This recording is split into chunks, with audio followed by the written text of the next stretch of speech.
Some of us have spent our entire lives collecting records, CDs, stereo equipment. And for some of us, myself included, our collections might have gotten a little out of hand. If you're like me, your collection is really everything. Most of our listening rooms almost kind of look like a shrine.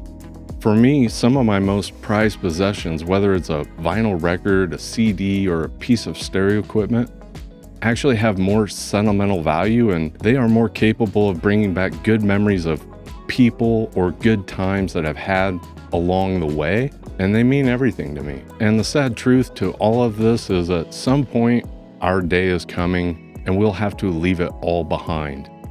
I am starting to look at different strategies based on what I've seen over the years from people in this situation, finding out what's going to happen to my collection when it's my time to go.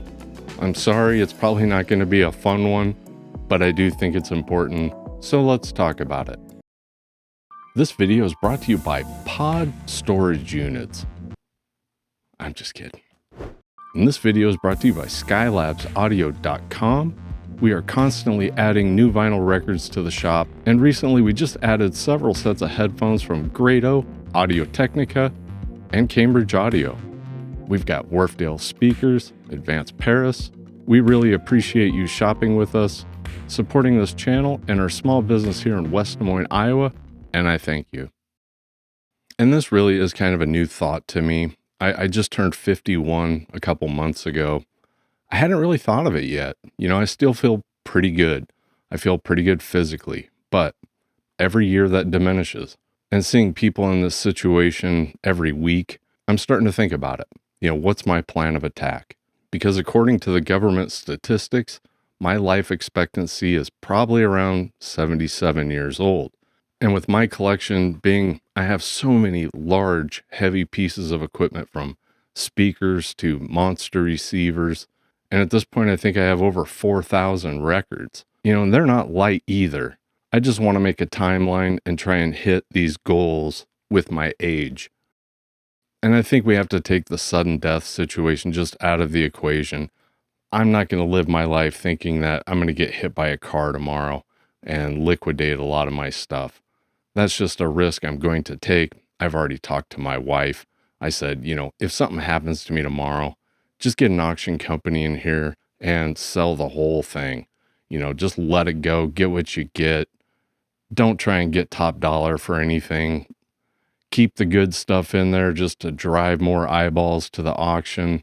Don't get stressed out or burden yourself over something that maybe I let get a little bit out of control. Okay, Tony, you're driving home. You realize you got to get another gallon of milk. Oh. And all of a sudden you go and you pull into the parking lot and a big cement truck comes and just smacks into your truck.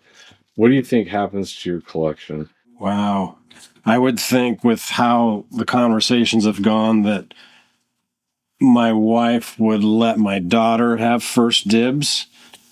But if it wasn't for that, I think they'd probably be boxed up and taken to a record store and sold for pennies on the dollar. What about stereo equipment? My wife might try to get a hold of you. But my daughter would get first pick if she wanted anything, I suppose. She would not go to try to sell it. How many speakers, receivers, and... That is a personal question. How many? I've got... Go on the light side just in case your wife watches the video. Oh, she knows exactly how many. I have too many.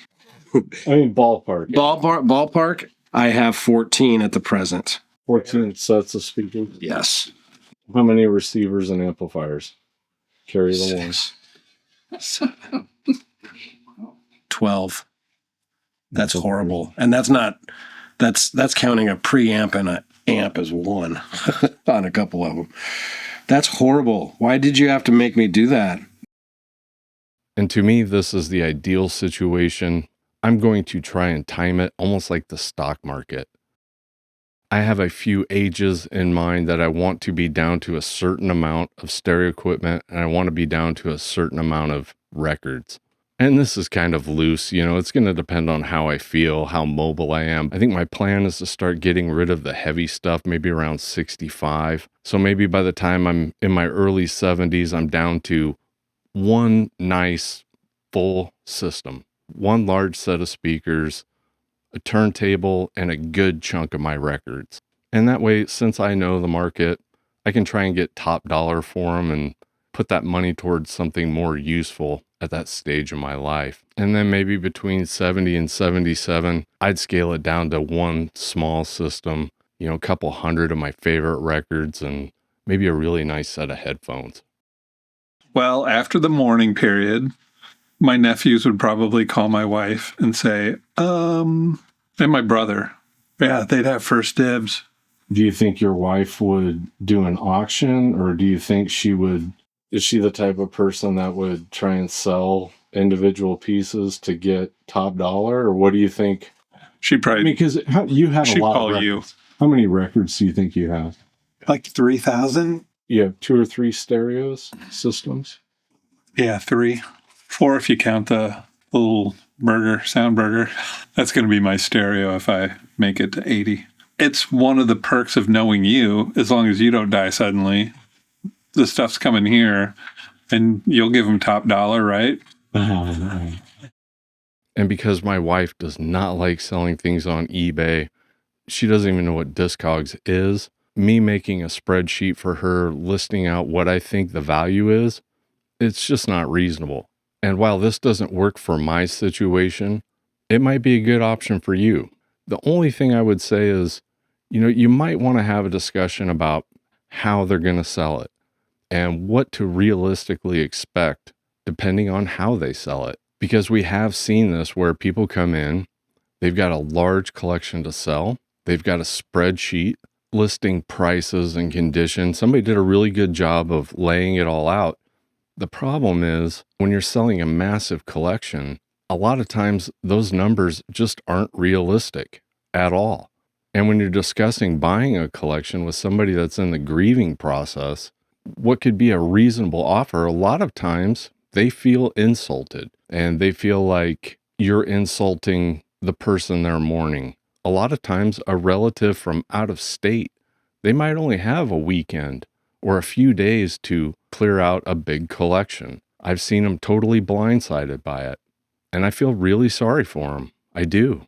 But just like anything else, if you're trying to sell something fast and you've got large quantities of it, you're not going to get top dollar because it's impossible for somebody to either test all of that equipment or look through all those records and get a good idea of the condition and what they're worth.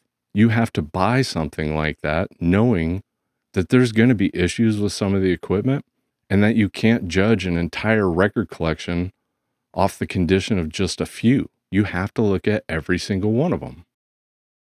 It goes, my son Jake would gladly take the collection and the stereo. How many records do you think you had? 450. Oh, right on the nose, Yeah, I keep it all in an app on my phone, which I need to share with somebody.